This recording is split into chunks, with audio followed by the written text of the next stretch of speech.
Mudah-mudahan tambah barokah, manfaat karena pendidikan Al-Fatihah ini tambah memberi manfaat yang sebesar-besarnya untuk kemaslahatan masyarakat, kemaslahatan bangsa dan negara. Mungkin itu dari kami. Subhan nuwun sekali lagi kehadirannya. Ngapunten. Wallahu muwaffiq ila aqwamit thoriq. Wassalamualaikum warahmatullahi wabarakatuh. Acara inti pada pagi hari ini yaitu pembinaan oleh Kepala Kantor Pembinaan Kementerian Agama Kabupaten Gresik yang akan disampaikan oleh Bapak Firdaus Markus. Pada Bapak Firdaus Markus dipersilakan.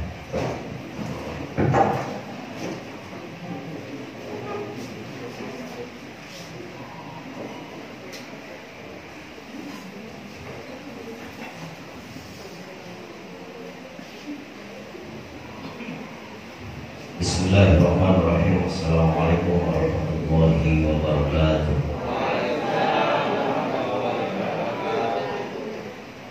Alhamdulillah wahdah la syarika lah, la haula wala quwwata illa billah.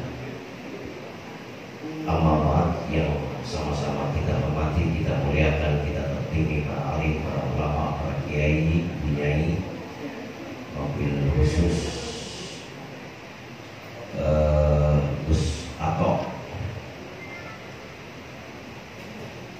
Beliau pengasuh pondok pesantren, mamba besar sekaligus ketua MWJLU Kecamatan Ujung Bangka. Dari pengurus kabupaten turun ke ketua MWJ atau masih merangkap itu. Yang saya hormati Bapak Kasih Penma pada kantor Kementerian Agama Kabupaten Gresik, panitia, segenap saudara-saudara saya pengawas KI, LPS dan MA, tim yang bertugas untuk melakukan monitoring dan evaluasi pada pagi hari ini, segenap kepala madrasah dan bendahara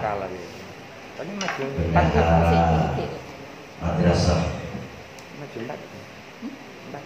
serta tidak lupa kami ucapkan terima kasih kepada Sohibul Bait atau Sohibul Musibah. Ini kan mendapatkan musibah. Asalnya tidak sibuk jadi sibuk kedatangan tamu. Terima kasih kepada kepala madrasah dan keluarga besar MTS Al-Fatah. Bapak Ibu sekalian yang saya hormati, puji syukur kehadirat Allah Subhanahu wa taala. Pagi ini kita bisa sholat rahim. Ini nampaknya dari dua kecamatan kalau tidak keliru. Ada dari kecamatan Pakah dan ada dari kecamatan Sedayu. Kenapa saya yakin? Karena saya lihat Pak Muji. Beliau ada di paling belakang, pojok kiri kanan itu tetap akan kelihatan. Jadi karena yang saya lihat beliau, makanya saya yakin ini ada Sedayunya. Oh, berarti gabungan.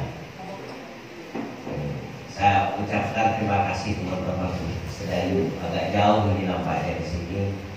Mudah-mudahan bulannya tidak kesasar.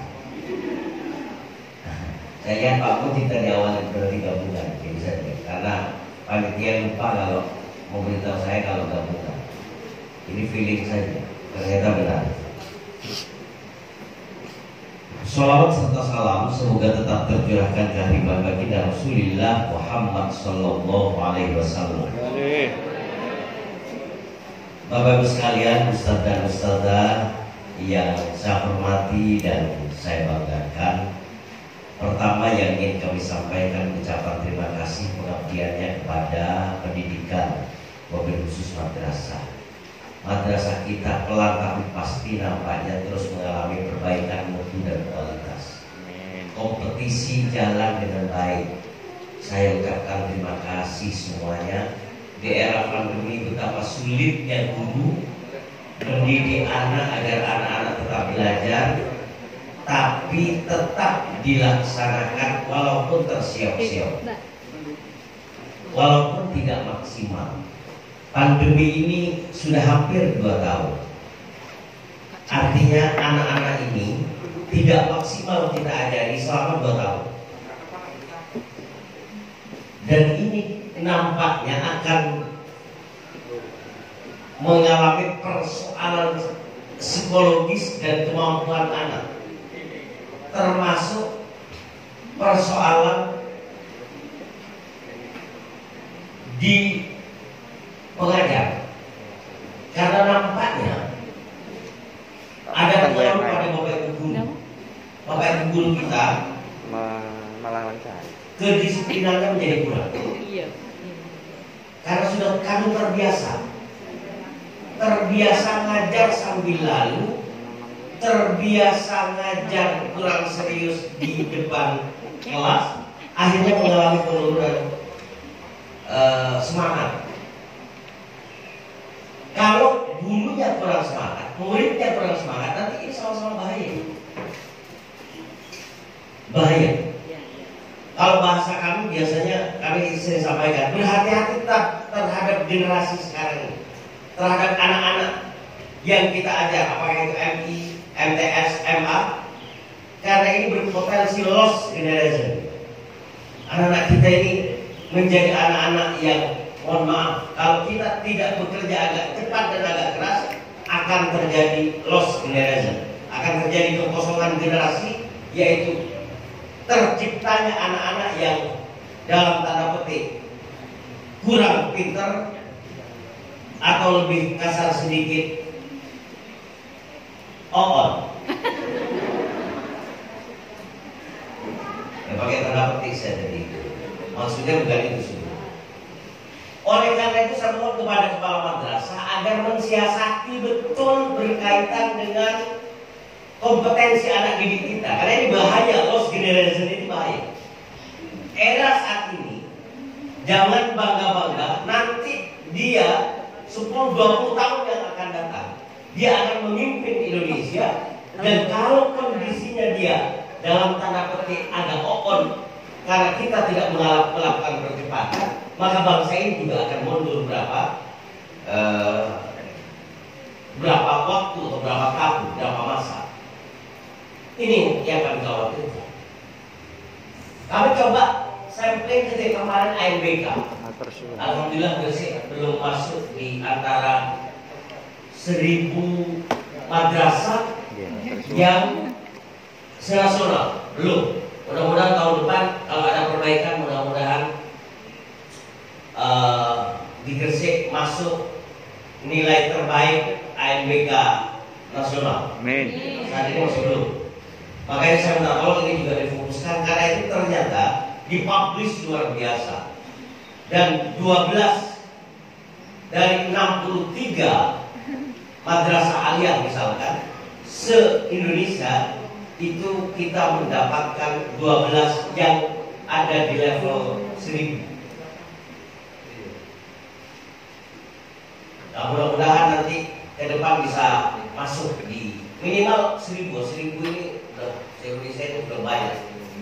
Kita belum nyampe di angka 1000, paling kita 1.500 paling, sehingga tidak masuk di 1000. Belum. Saya balik ke lost generation tadi. Kenapa kemudian saya meyakini atau melihat indikator itu? Karena saya masuk ke kelas, saya tanya kepada siswa, yang paling sulit pada pelajaran apa? Nah, MI misalkan, atau MTS. Rata-rata, termasuk apa? Rata-rata matematika yang jadi persoalan.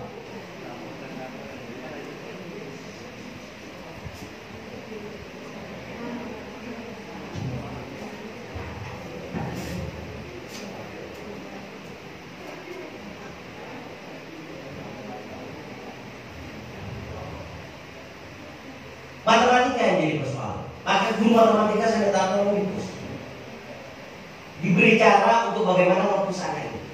Ini agak berbahaya. Yang kedua itu, saya tanya semua sama. Yang paling gampang apa? Yang berkaitan dengan PKN dan bahasa Indonesia nggak gampang. Tapi sudah kalau bicara sains itu menjadi agak berat anak-anak kita itu. Nah, saya minta tolong kepada kepala madrasah, guru matematika dan guru IPA-nya bagi MTS itu agak dipus. Saya minta tolong sekali. Karena itu nampaknya ini kekhawatiran ini bisa kita lihat nanti 10-20 tahun yang akan datang. Anak-anak ini bagaimana kondisi? Ini berbahaya. Terutama matematika dan IPA.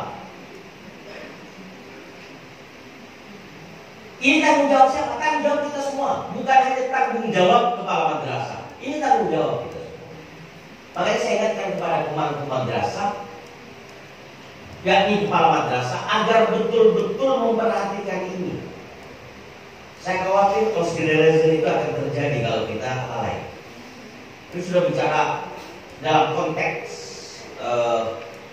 kompetensi anak secara nasional. Yang kedua, Bapak Ibu sekalian, ternyata pandemi COVID ini menciptakan perilaku baru di Bapak Ibu guru, menciptakan perilaku baru, kebiasaan baru, adat baru, yakni Bapak Ibu guru cenderung berada di zona nyaman karena sudah kandung 2 tahun. Jadi ngajarnya menghadap laptop itu ternyata memunculkan kemalasan yang luar biasa. Ini ayo pelan-pelan diberi support, diingatkan Bapak Ibu guru. Siapa yang bisa melakukan itu? Kepala madrasah. Ayo balik ke yang dulu, ingatkan masa lalu, masa mesra dengan anak-anak. Nah, sekarang ini kan sudah tidak begitu mesra. Batinnya sudah ada di depan meja, enak sudah kami mengajar model seperti ini. Doakan hari ini kami rapat koordinasi PTM, pembelajaran tatap muka, rapat koordinasi dengan Forkopimda jam 2. Mudah-mudahan bisa 100%. Kami sudah menuntut untuk bisa 100%. Walaupun ada madrasah yang tanpa pemahaman kami sudah 100%.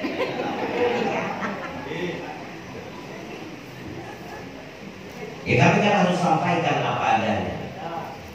Ya kadang-kadang saya ikut Pusato ini kan tahu tapi pura-pura tidak tahu. Nah, politik itu kan begitu, tahu tapi pura-pura tidak tahu. Baik, Bapak Ibu sekalian yang saya hormati, kami ingatkan bahwa pengelolaan BOS itu harus betul-betul memiliki nilai manfaat kepada pengelolaan madrasah. Saya tidak tahu. Ini kan motif BOS sekarang itu untuk bulan Januari sampai dengan bulan Juni. Iya. Betul nggih? Saya tidak tahu kalau muridnya itu tidak masuk, gurunya juga tidak masuk, operasional madrasah tidak begitu jalan dengan baik, digunakan untuk apa? Saya juga tidak tahu. Makanya saya minta tolong nanti tim Monef untuk betul-betul memeriksa. Jangan-jangan banyak yang SPJ-nya kurang pas. Beli laptop bekas, beli meja bekas. Kalau sudah berbunyi banyak bekas itu biasanya itu ada sesuatu. Beli bunga bekas. Nah, ini berbahaya. Ada beberapa tempat kayaknya yang bekas-bekas itu tahu nggak? Untuk menghindari pajak menggunakan bekas-bekas. Ini salah satu contoh. Yang jelas, Bapak Ibu sekalian, BOS ini harus dipergunakan semaksimal mungkin. Dan saya berharap sebagian dana BOS itu digunakan untuk penguatan digitalisasi adaptasi madrasah. Karena program prioritas Menteri Agama salah satunya adalah transformasi digital. Maka madrasah itu harus melakukan transformasi digital. Saya tidak tahu apakah Bapak Ibu sekalian, menggunakan dana bosnya sudah ada nggak pengalokasian untuk digital madrasah? Karena ke depan ini mau tidak mau kita harus penguatan digital di madrasah. Mau tidak mau. Jadi kayak ini MTS Al-Fatah ini, Bapak tulisnya pakai apa ya Ustaz? Di sini. Spidol ya? Itu sudah tidak laku, apalagi pakai kapur. Sudah nggak zaman Bapak Ibu sekalian. Jadi Bapak Ibu kalau mau ngajar begitu, tinggal dari laptopnya pakai Bluetooth masuk ke ini layarnya. Betul ya? Kalau yang Bluetooth itu apa ya Pak ya? Gimana cara nyantolkannya nggak ada kabelnya? Kalau yang agak sepuh kan begitu ya. Tapi ini saya minta tolong nanti model ke depan pendidikan kita itu pasti akan mengalami transformasi dan kita jangan sampai ketinggalan sepuh. Makanya pelan-pelan dana bos dialokasikan untuk penguatan digital. Misalkan di kelas itu sudah harus ada kalau TV LED biasanya ya, LED biasanya. Bukan, kalau proyektor itu sudah lama Pak, sudah nggak dipakai sekarang. Di madrasah dan sekolah-sekolah yang modern udah nggak dipakai. Cukup dari HP dicantolkan di TV itu udah bisa ngajar. Itu Pak, ke depan. Ada nggak ujung wakah yang sudah begitu? Di Sedayu ada ya, Pak Mujib? Nonton di Sedayu. Ada ya yang begitu ya? Akan ada barangkali ya. Jadi kan ada juga, cuma ada akannya. Ini jangan sampai ketinggalan madrasah kita ini. Maknanya apa? Guru-guru juga harus beradaptasi dengan situ. Madrasah pelan-pelan juga harus mulai. Minimal dimulai satu kelas. Kalau nggak bisa satu kelas ya seperempat kelas. Ya kalau nggak kuat beli satu kan TV-nya seperempat. Nanti namanya seperempat.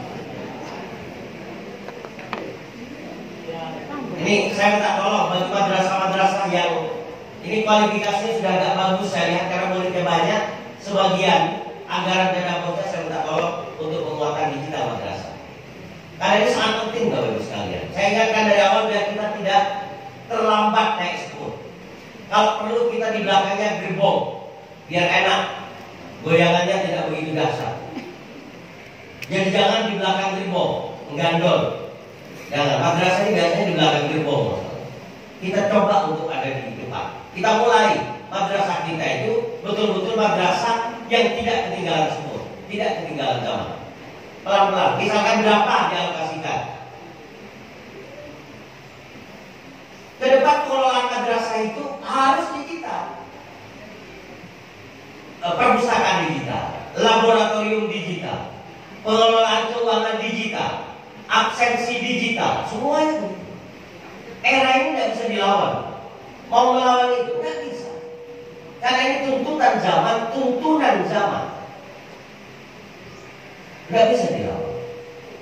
Sudah Pak, kita ini pakai yang cara lama saja, pakai kapur.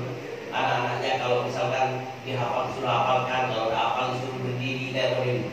Malah Pak, muridnya nggak datang. Habis madrasah belum berikan semua. Makanya kita harus ada di depan. Oke. Itu berkaitan dengan sebagian. Dan 7 program prioritas Menteri Agama salah satunya adalah transformasi digital.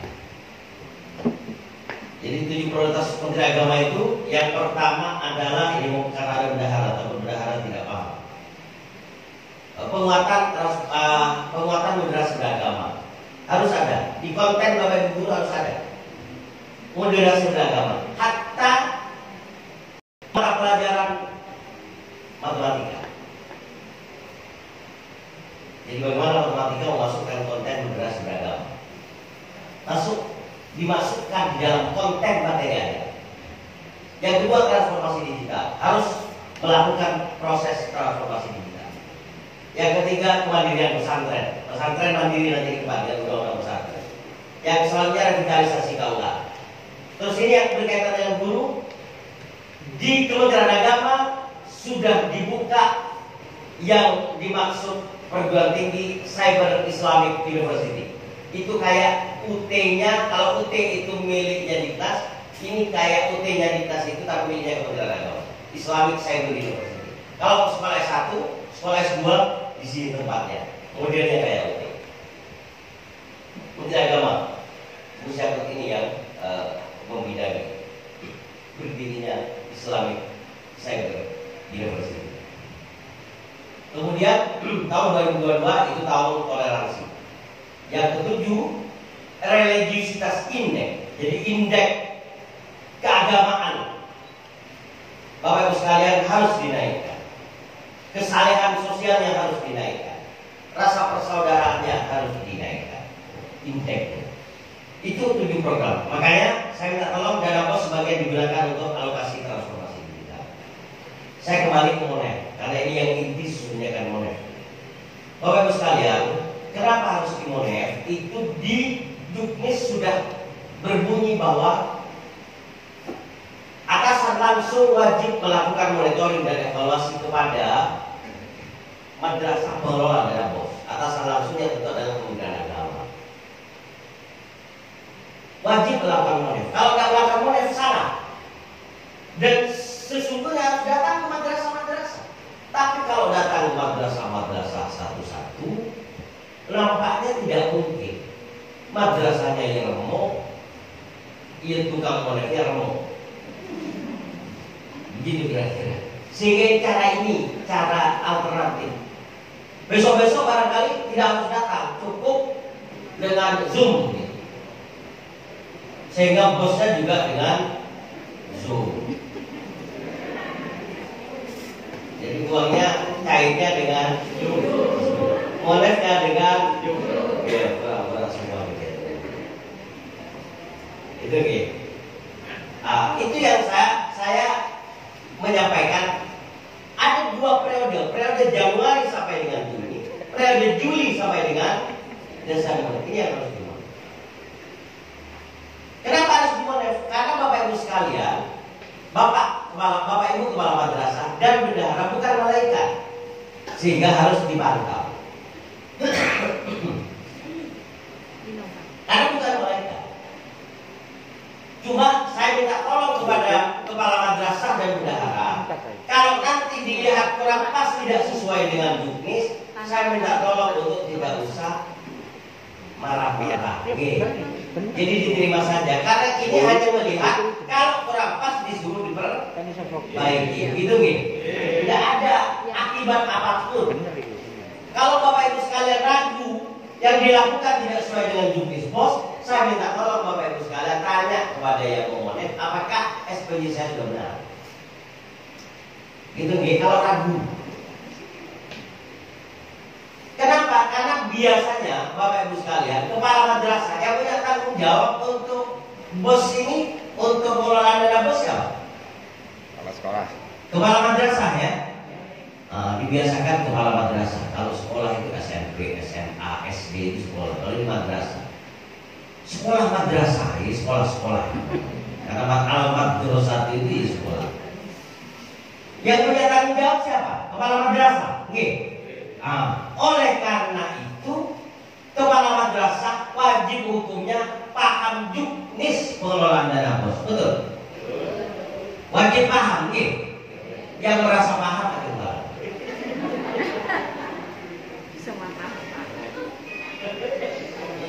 saya ulang pertanyaannya. Bos ini harus dikelola dengan baik. Siapa yang bertanggung jawab pengelolaan dana bos? Kepala madrasah. Gitu nggih. Oleh karena itu kepala madrasah wajib hukumnya paham. Ngelontok berkaitan dengan pemahaman Juknis pengelolaan dana bos. Nggih. Setuju nggih? Yang merasa paham.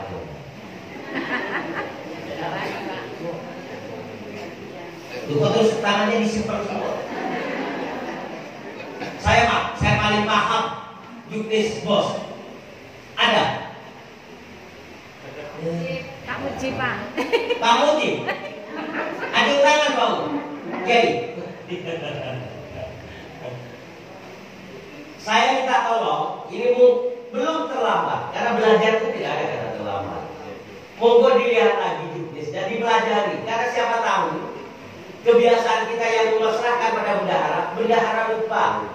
Karena biasanya kepala madrasah ini kan enaknya sendiri, mohon maaf bukan di Bangka ataupun di sana jauh, di luar negeri. Biasanya atur aja Mbak, atur aja Mas, yang penting kan tidak salah dengan juknis. So juknisnya lo nggak paham. Akhirnya bendahara karena dia diberi kepercayaan, ya mesti diatur-atur sama dia.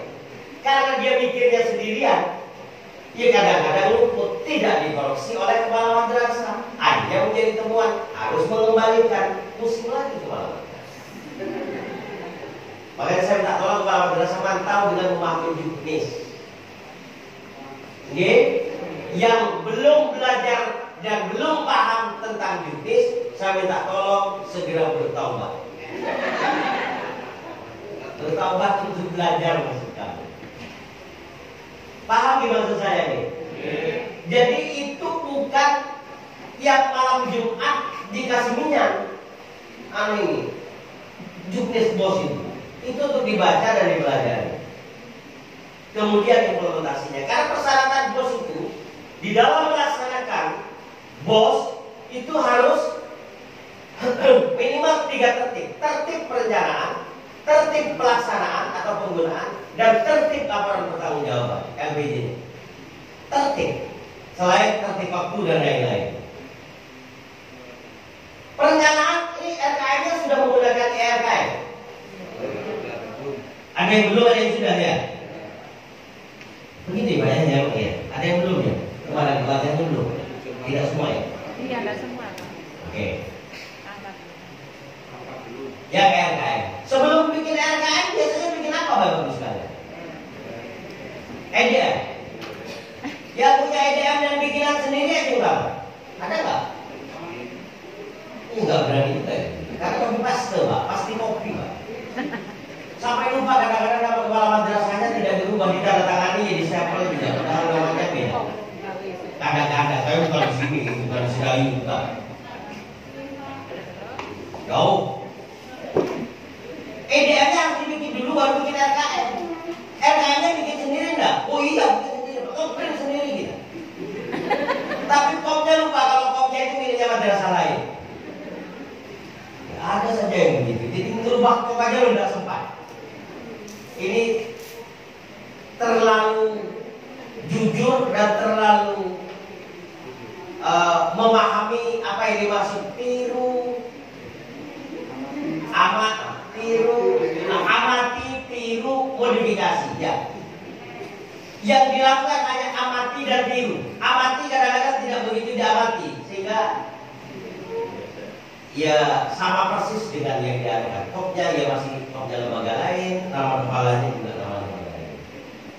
Jadi ini maksudnya apa? Mungkin saya juga tidak paham. Oh lupa Pak, minta maaf sambil ketawa sambil. Ya terus ya ini pelan-pelan harus belajar sendiri ya, bertahap. Ini tertib perencanaan. Yang kedua, tertib penggunaan harus sesuai dengan juknis penggunaannya. Makanya tadi belajar juknis. Biasanya yang paling pintar belajar juknis itu bendahara. Tapi karena bendahara belum pernah ikut pelatihan bendahara, ia sesuai dengan pemahamannya. Kalau luput, di Makfulo itu memang pemahaman saya begitu. Makanya kepala madrasah minta tolong memantau. Yang terakhir adalah tertib LPJ. LPJ-nya sudah betul apa enggak?